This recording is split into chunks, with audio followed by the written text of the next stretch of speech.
Hello everybody, super quick video here because why not? Because I know people are going to ask me about this because everyone knows, I'm an AEW fan, so it is what it is.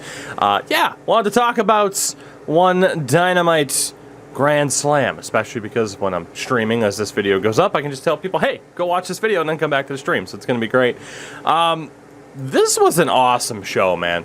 Bottom line, this was fantastic, and we'll get right into it. The decision to have Bryan Danielson, Kenny Omega at the start of the show, I completely agree with. By the way, in case I don't get enough comparisons to saying you copy 2BC's content, now I'm copying the hockey guy by talking about wrestling and hockey as if I haven't been doing that for 6 years now. But anyway, I digress. This was fantastic. I agree with the decision to put it on first because you don't necessarily want the show to end on a draw, and as well, people of course have complained about the finish to the main event, but the idea of, again, you know, now you've had women, particularly Britt Baker, main event Dynamites, and now she's main evented a Dynamite in front of literally the largest crowd so far in company history. I agree with this match going on first. You have the draw at the end and then everything else to come, so it doesn't necessarily leave a sour taste in your mouth, but this was exactly what I thought it would be, in terms of a slow, methodical, brutal pace that ultimately ends in the time limit draw. Maybe that side of things was a tiny bit predictable. It made a lot of sense, especially when it was announced that it was going on first, but I don't think that's a problem at all. It was 30 minutes, but it still feels like you only got just a taste of what these two are going to be capable of when they eventually have their rematch. I thought it was fantastic.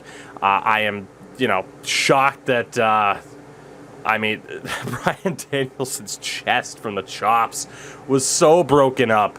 I am shocked Kenny Omega didn't break his neck. I think it was the regal plex from Danielson. Danielson broke out cattle mutilation as well. A lot of the old hits, they didn't really emphasize the I have until 5 to break a hold, but this was fantastic. And anybody that doubts, like, oh, is Kenny Omega still as good as he was when he was in New Japan? Yes, he is, and Bryan Danielson is, it's ridiculous. It's still unbelievable that in the same year he main evented WrestleMania, he just had this match.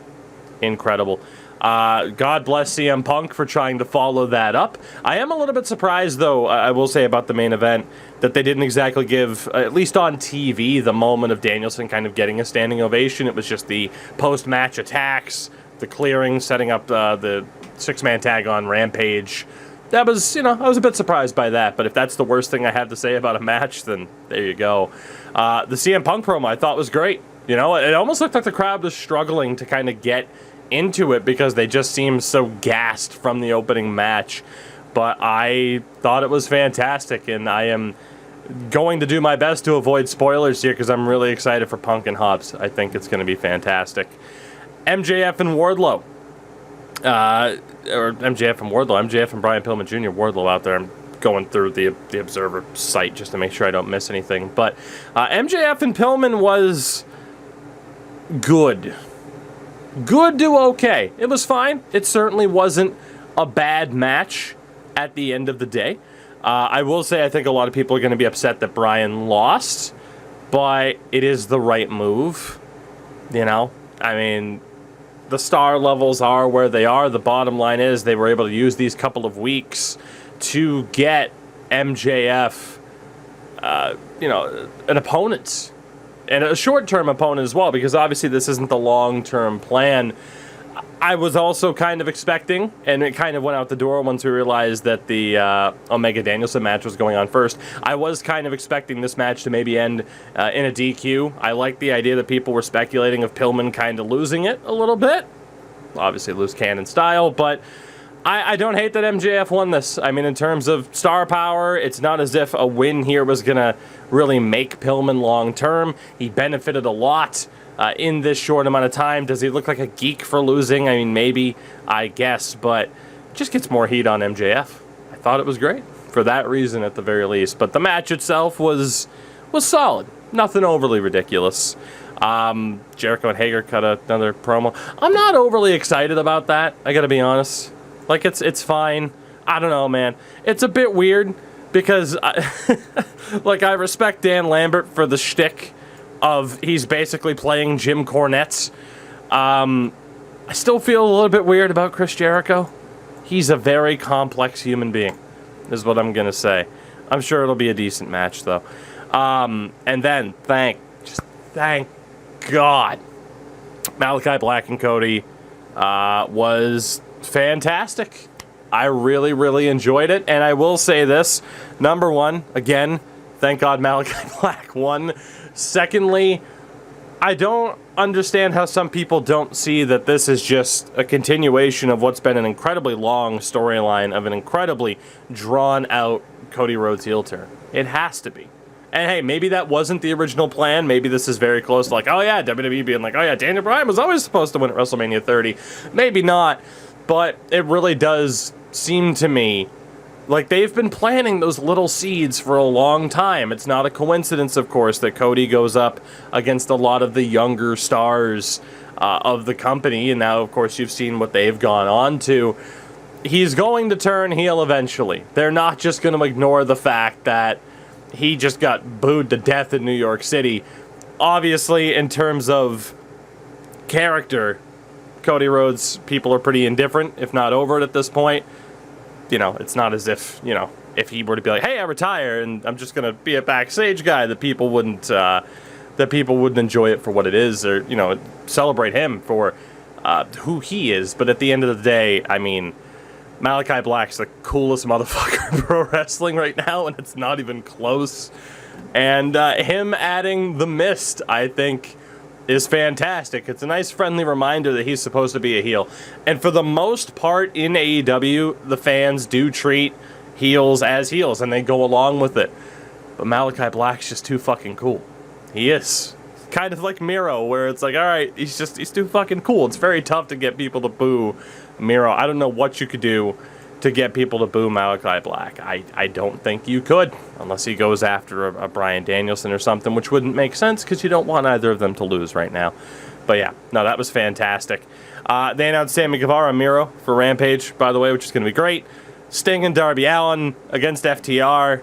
People have complained lately about FTR, I guess for some people, feeling like they're spinning their wheels, but I completely disagree in that they are constantly in that mix. It's very tough when you have so many great tag teams in that company to constantly have people at the top.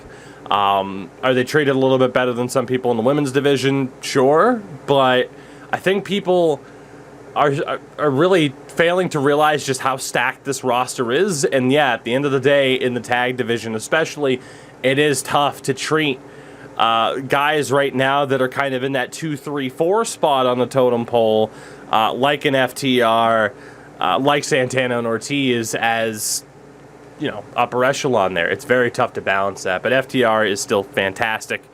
I mean, I still can't praise the Sting Darby Allin pairing enough. I mean, it's been the best thing that could have really done for him from the standpoint of people who aren't familiar with AEW. It's like, oh shit, Sting, and here's Darby Allin. He's the new Sting, and it's perfect. And Sting, like, Malachi Black is probably my favorite wrestler in the world right now. Sting is top 2, top 3 all time. Bottom line, bare minimum top 3. You're always going to have Bret Hart and Sting on that list. And God, he is what, 62? I think 62 years old. He is 62 years old, man. And he's still so good. They know how to utilize him perfectly. Just awesome. And then Britt Baker, Ruby Soho was solid. It was solid. It wasn't this like transcendent match, and the problem is everything else match-wise to come after the opener was going to be compared to the opener, which kind of sucks. But I thought it was really good. I see people complaining already. Of course, you're going to have idiots on Twitter and Reddit being like, Ruby was buried. Like, no, it was a good match. The concept of the Battle Royale wasn't buried. It's just, hey, guess what? In case you've forgotten, Britt Baker is a heel. She's over, but she's a heel. And she cheated to win. That doesn't mean Ruby was buried. That doesn't mean that the Battle Royal was a waste. There will be a rematch down the road. And I like that, because you have no idea who's going to eventually take that title off of Britt Baker.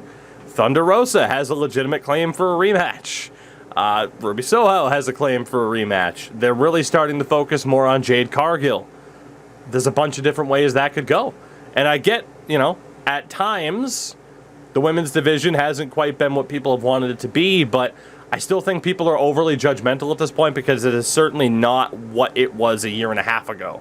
They've gotten a lot better. A lot better. I think people need to start giving them a little bit of credit for that.